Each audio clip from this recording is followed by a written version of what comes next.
My name is Van.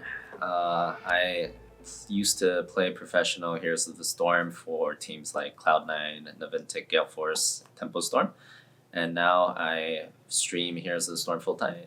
I think the first game that I started streaming was StarCraft 2. That was like the first time I made my stream, but I wasn't really like, I streamed it maybe once a month or something like that, just to back then streaming was still really new. So the first time I actually consistently streamed was for Heroes. It was after we won BlizzCon in 2015 with Cloud9. A lot of people wanted me to start streaming, so that's when I started. Yeah, so the way I approach the game when I'm streaming has changed quite a few times over these years. I would say up until the start of this year, so from 2015 to the start of 2019, I streamed just kind of just to do it because I was a pro player and all of my streams would just be Storm League or in-house leagues where my main focus is not necessarily entertaining the stream or teaching the stream. My main focus would be to practice. It would be additional practice as a pro player, and I would just show other people that practice.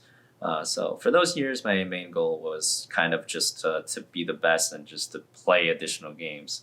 But at the start of 2019, HGC was canceled. I started streaming full-time HOTS, and from there, I think my focus has shifted a bit. Now it's more to be, a little bit more entertaining, a little bit more educational. So kind of branching into a little bit of everything now. Oh yeah, I think I'm gonna try like every new game that I'm into. Like I'm planning on streaming some Reforged in a couple days when the BlizzCon pass holders get access. Same with Hearthstone Battlegrounds. I I tend to think of myself as like a all around gamer. So I'm gonna be trying all the new games. When D4 comes out, I already said to my stream, I'll probably be doing like a 24-hour stream because I enjoy that kind of grind. I feel like it's like a once in a lifetime opportunity. I did the same thing when D3 came out. Like when everyone's playing the same game, everyone's starting from point zero, right? So I'll definitely be doing a lot of that too. Yeah, I played the demo. I've played two classes. I played the Druid and the Sorceress, and I think it was pretty good overall. Like they really meant it when they said they're combining all the elements from like D1, D2, D3, right? It felt very dark, and the environment just it definitely felt like the D2 environment, and the gameplay felt really smooth. A lot of the battle and action felt like very up to date, very current generation, like Diablo 3 action at its best. So yeah, the Druid was amazing. I think not everything was fully polished. I do think the Sorceress was like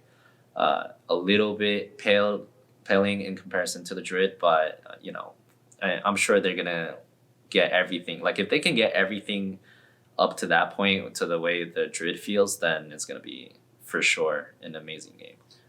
Yeah, so for Deathwing, it's definitely a very complicated, intricate hero. I think it'll take a lot more games to accurately tell how he's going to be played. But right now, there's like two big things. Like, he has a global, so he can really be played strategically. You can kind of play him like Falstad or Dahaka or something.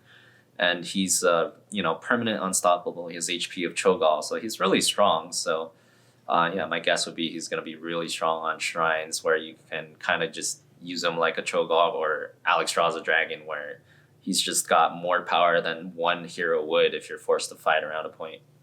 Yeah, it's definitely a little bit different here at BlizzCon. When I'm at home, I'm just kind of doing my thing. Like I just, either I'll be playing Storm League, which I've been doing forever, just typical ranked day, or I'll be kind of like messing around, goofing off. Here, it feels a little bit different because it's like a first chance to play a new hero that's been anticipated since the game's been out. So it feels more like I have to bring, it feels like I have to almost be more of a reporter per se. Like I want to like scroll over all the talents, make sure the stream sees all the new stuff, make sure they don't miss out on any part of the kit. So it definitely feels a little different, maybe a little bit more pressure, but overall it still feels good. I would say it's usually just hard work, right? If you are interested in playing the tournaments, you got to get noticed, you got to get your name out. So it's usually starts by playing a lot of Storm League. I know a lot of players that there's been a quite a uptrend in players that just kind of play Storm League for fun. They get to like the Grandmaster level, and then they start playing with all the other Grandmaster players, and then everyone eventually kind of recognizes your name because there's only 100 GM players in a region.